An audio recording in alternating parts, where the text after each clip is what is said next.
All right, people. So excited. Today, Krista and I are welcoming two absolutely incredible teachers, teacher leaders. They are going to become your friends after this podcast. I'm just saying. And so we have Amanda Trecker, we have Adia Vellaccio. Both of them are phenomenal educators right here in Boston, Roxbury specifically, who are doing incredible work with young people, little people who got big minds, big voices, big intellect. I mean, and that's just rocket. And so I'm excited and we're excited to have them here today to talk about what is SEL look like in today's classrooms and what their experiences are. So excited. Krista, how are you feeling about today's conversation? I am incredibly excited. And I told Amanda and Adia before we hit record that they were two of the first people's names that you threw out when we were talking about having guests on. And I also love hearing how people who are in the classrooms working with the students. And from what I'm understanding, you live this. And that's something that Craig and I both believe in. Like SEL is not a program that only happens at a certain time. It is who you are and what you do every day. And so, Adia, could we start off with you? Could you tell us a little bit about what age your young people are that you're working with? And I love how Craig said young people with big minds. And then could you kick it over to Amanda? And Amanda, can you tell us a little bit about your context as well? First of all, thank you so much for having me. I really appreciate it. I am a third grade teacher, and I think one of the most amazing things about third graders is they're definitely old enough to start to dig down and have some good conversations about their observations on the world and on themselves and on their peers, but they haven't had the full level of sass kick in yet. So it's a really good sweet spot in education. I have a niece who is in second grade, and I call her Sassafras. Mm-hmm. Well, Miss Sass. I'm like, Yep. Thank you. And Amanda, what age of young people are you working with? So I also work with third grade. Me and Adia get to work together every day, which is amazing. Thank you for having me. I'm very excited to talk about all of this because we've worked really hard together for 4 years. And so we've worked together for those 4 years to like really develop something that's really good for our young people. Cause like they are like in third grade is when they like start to discover things about themselves and the world, and also like need help navigating all those discoveries. And so we've tried to figure out a way to like really help them with those new things happening in their lives. So you said something actually that I want to jump on really quick before you get into the kids. And so are you in the same class co-teaching? Yeah. Okay. Because I'm like, oh, that's a whole other piece to start talking about, but you're both teaching third grade and you're bouncing ideas off of each other with your respective classes. Mm-hmm. So tell me, going back up, like our first question that we usually talk about is the passion area that you have with students. But I'm curious too, how did you get together and have that initial conversation that you found this was important for both of you? Because it's SEL with adults. You need to be able to work that out with yourselves first to then be able to think about how you can combine together to meet the needs of the student. So can you back me up to where you started talking as a collaborative partnership about what this would look like? I mean, it's so interesting that you asked that because I've never really thought about like what the origin of that has been. Amanda and I, like she said, we've been working together for quite some time now. And our first year, we had a group of kids who particularly wanted to challenge our fortitude some days. And throughout some of the moments where, when they're going through a lot, and, when kids have big feelings, they don't tell you in a calm manner. They don't write you a book about it. They show you and they try to get you to feel the way they're feeling. And so I think that one of the reasons I'm really grateful for our partnership is we've learned to, in the moments that kind of feel overwhelming, that all teachers will feel, we've learned to work together and really talk to each other through those moments, get ideas from one another, because we both come from different levels of experience. And so being able to say, okay, this is what happened. This is this moment. Let's talk about how we can work together, or what ideas you have and what ideas I have, to help figure out the best situation for the kids and their families, and sometimes for each other. And so I don't know if there's like, at least not for me, Amanda, you have a better memory than I do. I don't know if there's like one particular moment, or like how that like really began. I think there were just times when we just relied on each other to try to navigate through this the best for our full communities. Yeah, the biggest thing that I remember, now that I'm like thinking back, is that it was my first year at Bridge, and I was doing my week of orientation, and like Adia came in for some of those days during the week of orientation and like talked to me, and then she invited me over to her apartment. We went to your apartment and like had breakfast and like talked curriculum, and also just like talked to each other. And so like from the beginning, we've had like a very open, like communicative relationship. We just talk about everything. And like, we actually get the best work done when the two of us like sit down at a table and like just talk about things. Like it just happened this morning. We had the free moment. We sat down and we like got things done, and we're like, wow, this is awesome. We actually can talk to each other. It's like, it works really well. And I think it's a big win for third graders across, both of your classrooms, because they see that mutual respect and regard for one another, and kids know, they sense it, right? And sometimes they'll they'll try to play one versus the other, like, but over next door, they over there having popcorn and watching, Moana. I don't understand why we can't do it. It's like, well, if you finished your math right now. And so, it's a real powerful thing. One of the things that I found very compelling for both of you, knowing both of you have different styles and how you actually, lead your lessons and just kind of move your class, but there's an incredible dynamic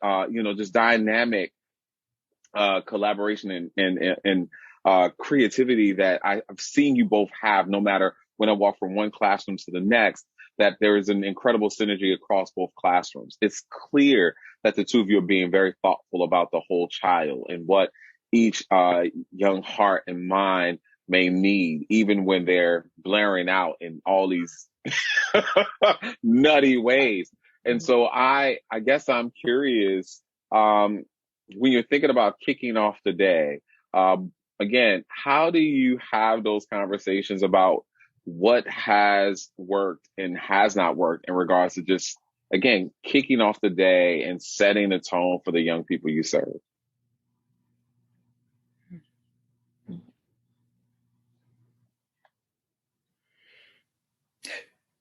I mean,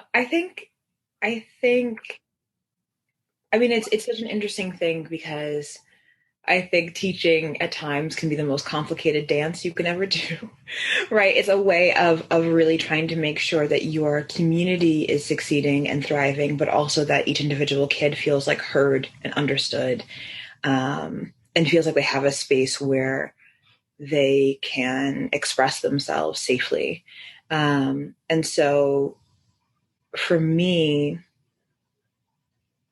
I set up the day kind of thinking about a balance of what elements will make a kid continue to feel safe, and what elements will have them continue to feel heard. And like sprinkling in that joy, right? And sprinkling in that element of joy and love into there as well. And so that means really different things for really different kids. That's why I had to stop and think about it for a second. Like, one kid can need I need to know exactly what's happening in the day. I need to know, like, if there's any changes. I need to know, like, all those kind of things. But another kid can need a hug in the morning, and another one's going to need to just quietly by themselves wake up no, thank you. And like, it changes, but trying to create a space where all of those differences are seen and accepted is a challenge in third grade, but it's one that I think we continually try to meet. Yeah, and going back to that question from before, I think it like starts with us because like the two of us, as Craig said, have like completely different teaching styles. Mm-hmm. Like if you walk into my room and walk into the room, you're going to see the same curriculum but taught in a very different way because we're different kinds of teachers. We're also different people, and we are like incredibly accepting of each other's differences from the beginning. Like we never tried to change each other. We never tried to adapt to the other person or make the other person change to us. Like we're like, you do you, you do you, we'll make this work for us. And so I think, as Craig says, like the kids vibe off of that and see it. And so it starts there. And like, because we're so accepting of each other's differences, of course, we're going to accept the kids' differences and like meet them where they need to be. I think as an educator, what you've hit on there is the art and the science of teaching. And there's still an art and a science in social emotional learning. Today, I was working with groups of elementary teachers yesterday, secondary teachers today, talking about how we know what the core pieces of SEL are, what those common themes are. And as long as we're on the same boat, we're on boats going in the same direction. It's okay. The path that we take is different, and it's okay that we get there at different times. And so I really appreciate that you're talking about how we know what our goals are for our kids and how we want them to feel included and accepted and create that community. But how we get there can be different because we have different students sitting in front of us. And I'm curious, and I think that you modeling that, how we're accepting of those differences because we know that's what enhances who we are. How does that translate into the classroom with the students? Because we know that looking at diversity, equity, inclusion, and access is an important part of social emotional learning. And so how did you take your rapport and the strong bonds that you have as teachers and transfer that so that the students become accepting and inclusive of one another? Yeah. I mean, I think there are a number of things that Amanda, I think, spoke earlier to, the fact that we have worked for a while on trying to figure out what curriculum would work best, and then see what kind of holes there were in curriculums to try to hit all the different elements of SEL. And so one of the things that we piloted out, well, we didn't pilot, but we helped pilot, I suppose, at our school were RJ circles. When Marsha first came in, she had asked classrooms to start restorative justice circles, and third grade did do that. And so we do continue to do that to be able to work things out, to make sure that all students are heard. We also use the second step curriculum, and we work with the Black Lives Matter curriculum as well, and then fill in with our own individual styles and backfill. Amanda, did I miss anything? No, I don't think so. But like the most important thing that we've been backfilling in third grade is that like their joy for themselves and joy for who they are. Because like in third, they start to like not love themselves as much in third grade. And that's like a lot of where their like anger and sadness comes from. And so we've been trying, and it's been definitely this year, we've been working really hard on it and keep working hard.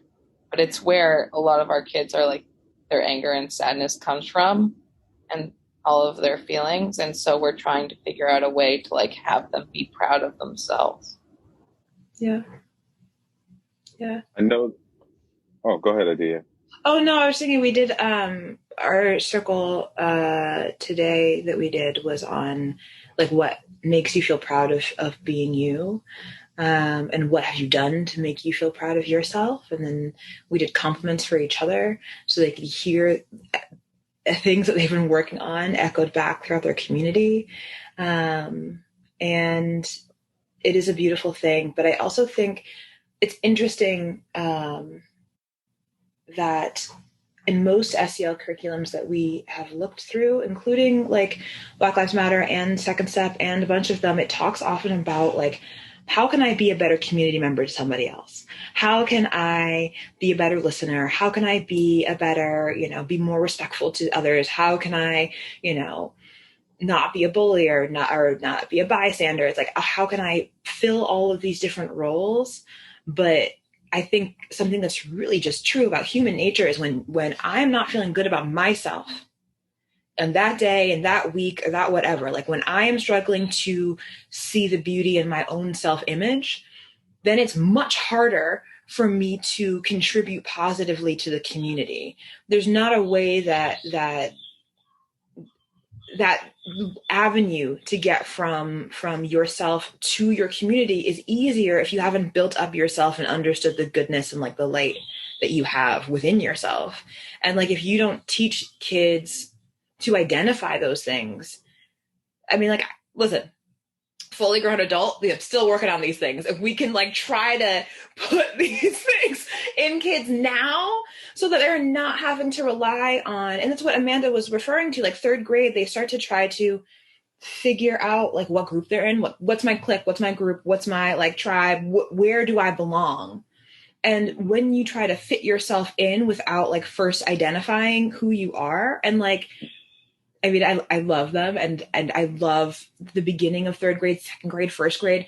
They're still their weird selves. And I love them at that place.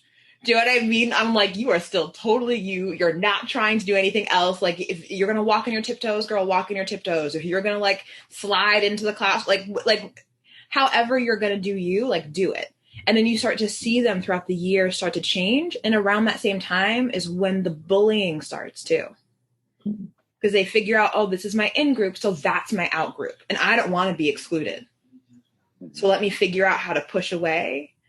And so without backfilling and without doing that self-love work, we kept getting to the bullying unit like sooner and sooner every year. We're like, well, like please just be kind to each other. Like, and it wasn't working. And this year's interesting because this year's definitely we're trying to figure out what the balance of those two things are, of where the social responsibility versus the like self-love, and like trying to figure out that recipe with them this year. Also given the pandemic and them not having been in school, like it's a very interesting balance of everything. I'm thoroughly fascinated by all of this. One, because I think that focusing on identity and identity development is so important, and it happens at a much younger age than I think most people who don't work with kids realize. And so having kids understand who they are and be proud of who they are, and creating a community where they can be whoever they want to be, whoever they feel they are on any given day, I think is really critical. And I love that you've hit on this balance between wanting to be accepted, but then sometimes in that wanting to be accepted and be included, it often means excluding or hurting other people. And so how do we help make that connection for people? Because we all have that need to want to belong.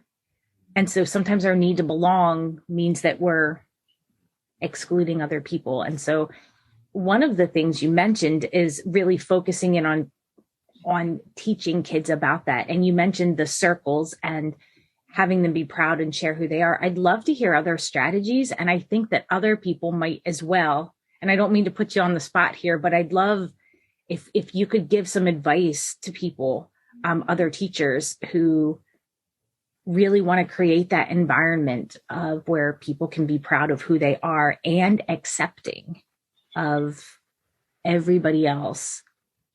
Well, one of the big things we do is like when they have a problem with another student, they go through what Bridget's called like a bunch of different things, but a peace path where they like problem solve and talk through. And they have part of the process is like You have to stop and listen to what that other person is saying to you and listen to them. And then they're going to stop and you're going to listen to, like, they're going to listen to you.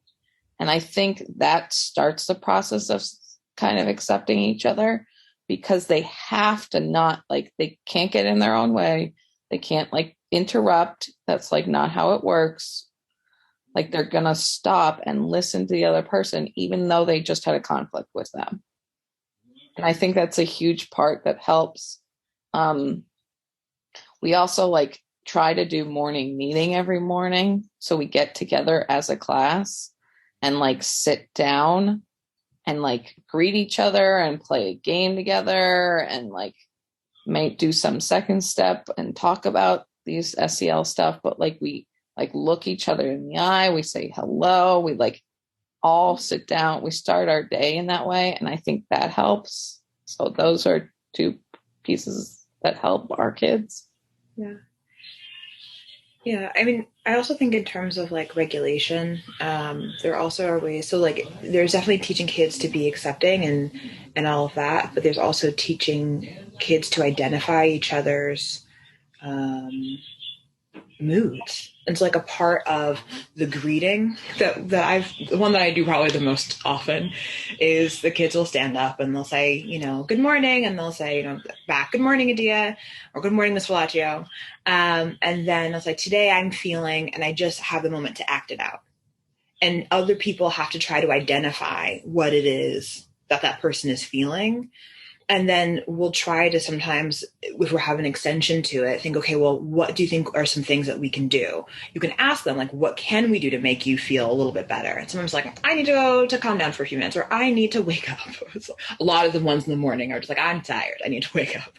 But, like, having kids identify what they need and having kids, like, ask them and try to figure out, okay, well, if this person's feeling tired, then maybe, you know, I can play with them, or maybe I can, or someone's feeling sad, I can give them a hug, or maybe I can, like, lend them a pencil or a toy or something. But I think doing that work as well feels really important to having kids know what they need, be able to ask for it, and be able to identify that other people have needs, and maybe their day isn't going as well as you think they do. What you hit on, as I think about, like, self-awareness and knowing what your emotions are and knowing that your emotions are valid regardless of other people's expectations. So you're hitting that right away. And then you're hitting on, it's not about me, which I think is really important for our younger people as they're getting older. Like, when they're little, and I've got 3 teenage boys, so I'm like, oh, I've been through that. It's all about me, me, me. And then after a while, they realize, oh, there's more to the world, and not everything revolves around me. And so it's, how can I show up for other people? How can I be there to support other people? And you facilitating that conversation and opening that is providing them those opportunities to practice those SEL skills that are so important, and asking people what they need. Because we just can't assume that, similar to, like, this is how I'm feeling.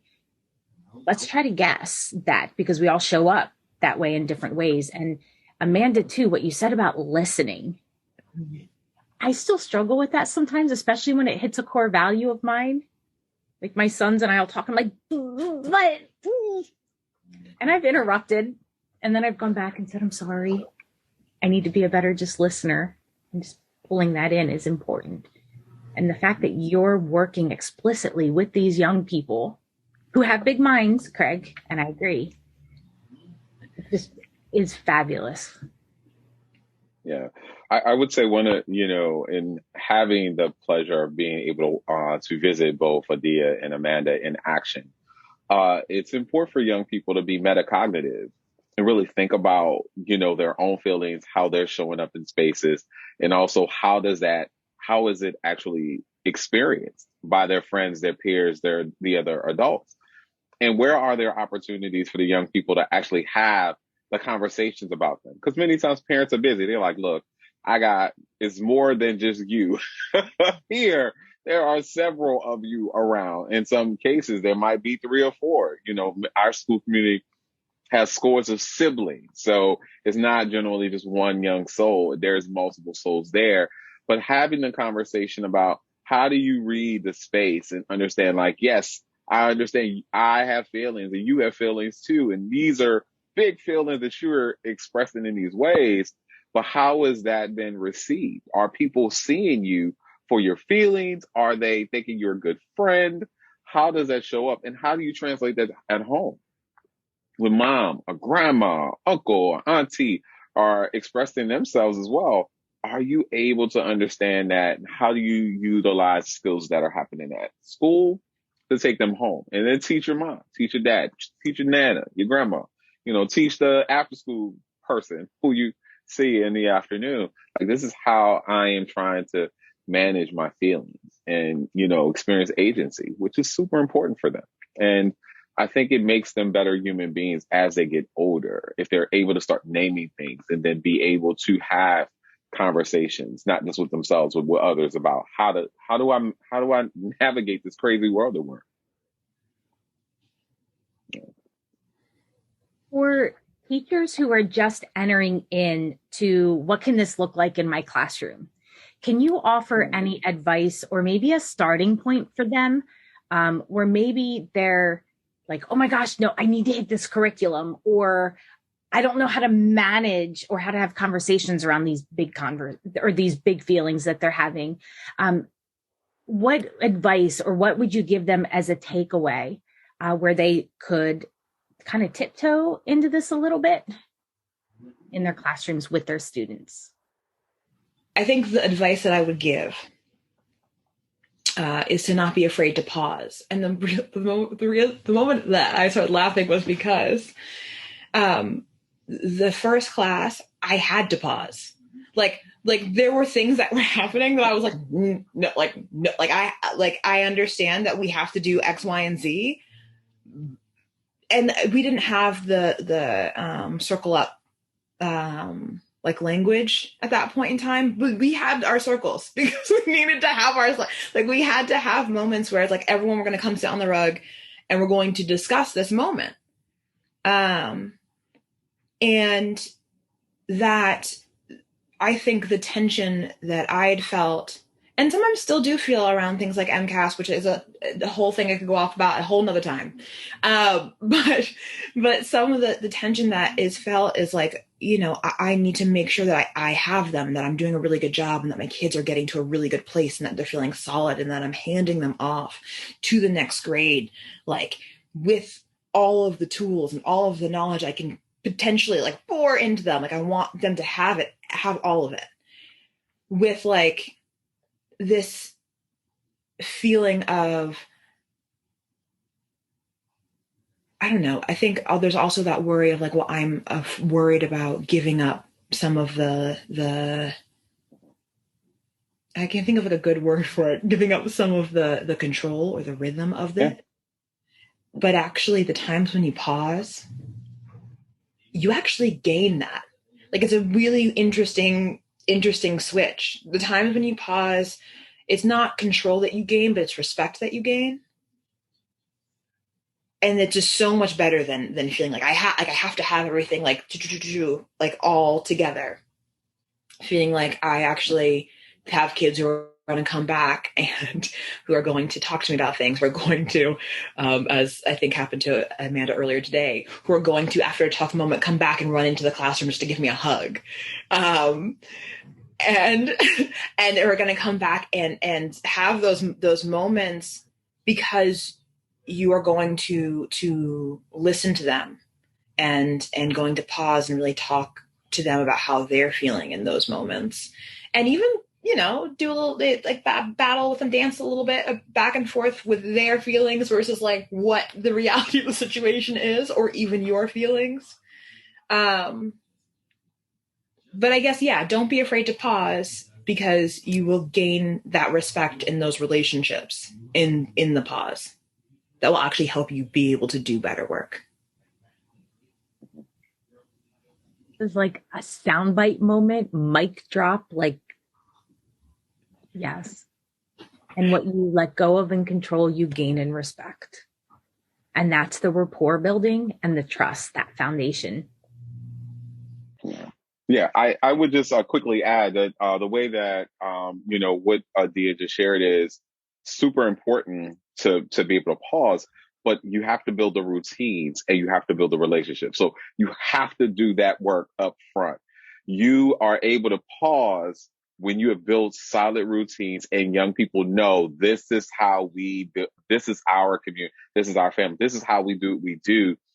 And when you get to a point where the kids are like, oh no, we need to circle up because this is not going to work for us. Because they recognize this is our language. This is the way that we've come to build community, resolve problems. Here's the tools that we need. When you build that and they know that they have the relationships with their teachers, like, Amanda and Adia, they can say, hey, we need to manage this because we can't move forward until we deal with it. Whether or not it's a recess thing, a lunch situation, something happened at science or PE. It's like, we need a circle because and it's like, I know that I have been able to get so much more yield because our kids understood, like, this is the way we're going to manage and resolve problems. This is how we'll build, or like say we're okay or resolve and say I'm sorry, but also know that we'll be better because we have the relationships in the space. So I think that's another element to add to it. I'd like to add something because these are two different, if I can add in a perspective, because for me, that pause will build a rapport with me, because the fact that I know that when I get upset, if it's not worth it for me, I just walk away. I'm like, it's okay. I learned that from my dad. My dad just does that too. Like, we're not doing a scene. It's just walking away. If there's a pause and time is given, it's because it's important. It's because that person is important. And to me, it's kind of like a chicken and an egg thing. Like, you think you need the routines and you need that trust to have those pauses be effective and deep. But I think you also need those pauses to let people know that this is important enough that we're stopping everything else because I care about you and I want to help us grow and keep us in a trusting rapport. And I think it's a cyclical process in a lot of ways. It sounds like you had a fantastic experience today too, with a student coming back and sharing. I've heard you say, all of you say joy quite a lot. It sounds like there's somebody who had to share joy with you. So I'd love to hear about that as well. Sure. I don't know what happened today, truthfully. I was sitting in a PD, like talking to an adult. He's in after school. He's a student that has lots of feelings and is big about them. And he just like ran and gave me a hug and ran out. I'm like, are you coming to get the flashlight of yours that's in my pocket? I'm like, no, he was just giving me a hug and left. I'm like, okay. There's research around there though, that we need, and I think it's out of Yale Medical Center from like 40 years ago. We all need 7 to 8 healthy, respectful, wanted touches a day in order to survive. Mm-hmm. You were one of those 7 to 8. He needed that physical touch, that safe, respectful, wanted physical touch. And you were his person. There you go. Cool. No, but to go along with the pause and like the rapport and the respect building is that, like, I would also say honesty, like being like completely transparent and honest with them. So like, if I make a mistake with a kid, I'm going to tell them. If I'm angry at them, I'm going to tell them. Like, I try to be as honest as possible in like a very calm way. Like, having them see honesty and see emotion, but in a calm way is like so helpful. And like, just being honest and like not being afraid to be like, right now I'm really angry. Like, you all are not listening to me. I'm really angry. And I can tell that like other students are angry too, because you're not listening and we can't learn. So we're going to pause. And it's like the honesty with the pause helps a lot. Or like, I like called RJ circles because I was like, yesterday I had a really bad day at the end of the day. And I felt like I like was being like really angry towards everybody. And I'm not sure why. And all the students were like, you seem fine. I was like, okay, cool. But like being like 100% honest with them. But like after that like class, we were really honest with each other because they could see that I like would admit that I was wrong, even though they didn't realize I was being wrong, and like was honest with them about like what was going on with me, and that like treating them like human beings. I really like what you said there because it reminds me of working with a student a couple summers ago. It was an overnight, week-long experience. I worked with the teenagers, and inevitably there is conflict when you have teenagers who spend from 7 o'clock in the morning to 10 o'clock at night together. And that's not a bad thing. And I'll be totally honest. Sometimes we do experiential learning activities, and I purposely increase the level of challenge because I want them to process the conflict, right? And this one guy just got angry at his group for something and exploded on them. And we ended up, I don't think it was as formal as a circle, but we needed to talk through it. And we did. It took an hour, but we got to dinner. It was actually his birthday. And earlier in the day, we had gone out and gotten him cupcakes and we sang happy birthday to him and he started crying. And I'm like, I'm sorry. I thought we did something wrong. And he goes, after the way I treated you all today and how I acted, you all still wanted to celebrate my birthday. He said, in my house, when people get angry, they don't talk to you for days. And so I think what you're modeling there is I can be angry and still love you. I can be angry and we can work it out and fix that relationship and that rapport and get another chance. I think, as we think, as we, really kind of bring our conversation to, a close or pause, depending on how you look at it. If there's nothing else that anyone hears today, but they really are listening these last few moments for something that they can hold on to and take back with them into their own personal journeys as educators, administrators, those who are just in the work with you and us globally. What is one gem or one thing you would want someone who is trying, to incorporate SEL, infuse it in a different way, launch a program? Like, what would be one gem you would want to bestow upon them to take with them in their work?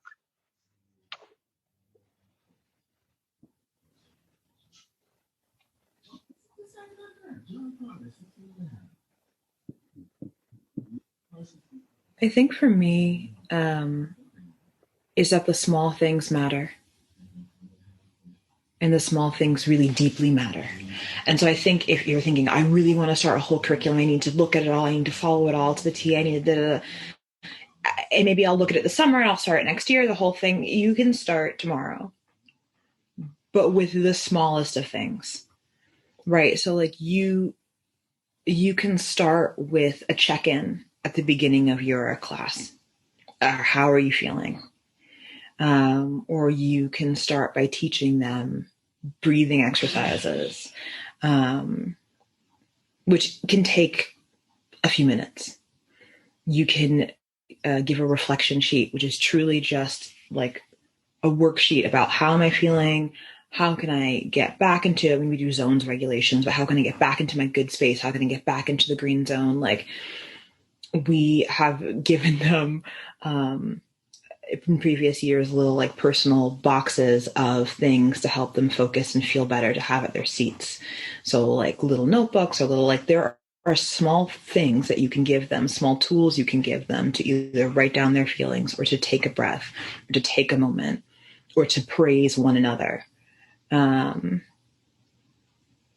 We have compliment boxes. We have there are small little things that you can do throughout the day that will end up making a difference by the end. And once you kind of collect this small idea and that small idea and this small moment, you'll end up kind of already having more of a curriculum and having at least more tools that you'll feel comfortable with to really be able to connect to your students and have your students be able to connect with themselves and with their community. But it's truly the small things. Greet them at the door, take a breath with them. It's those little things that end up making a huge difference. It's so true. Wow, we really have been teaching together for far too long. Because I was thinking the exact same thing. Just too much. But yeah, and like along with those small moments that Dia was talking about, like even just like having a conversation with the student after like they have a big emotion about like what happened there, like out loud, just having a conversation with them, like what happened there, what was going on, okay, what could you have done next time, can we practice together now that you're calm? Like those small moments actually, if you like do them over and over again, really help. Like they really help. Like they won't help tomorrow, they won't help in a week, but they'll help in like a month, and they'll like really help them. And it does. And those small things like really, really go a far way. And the other thing is that like, I'm sure a lot of teachers that are thinking like, oh, I have to start this whole SEL curriculum. Like you actually already are doing SEL, because I bet that you're already doing those small things. And you're like, oh, that's just teaching. And I'm like, that's SEL. That is teaching, but it is SEL. That's you being like a friend, a counselor, a parent, a teacher, all in the same, like all the hats that we wear, like that's SEL. Like those small things are SEL. Like curriculums are helpful, but like those small things are incredibly helpful, and you're probably already doing it. You're doing such amazing things for kids, and you can feel your passion and your enthusiasm and your love for them. Even with like we all have big emotions, and helping them understand how that impacts other people, and then how to work on regulating themselves, because that's what we need to do, and a loving environment. I just want to again thank Amanda, thank Adia for joining us today. Y'all rock, and I'm so glad that the Globe gets an opportunity just to get small glimpses of how amazing you are and the beautiful opportunities our young people are growing because they are with you. So really appreciate you both for joining us today. And for all of the rest of the world, we really love that y'all have joined us. And we just ask that you continue to stand in the light. Y'all take care.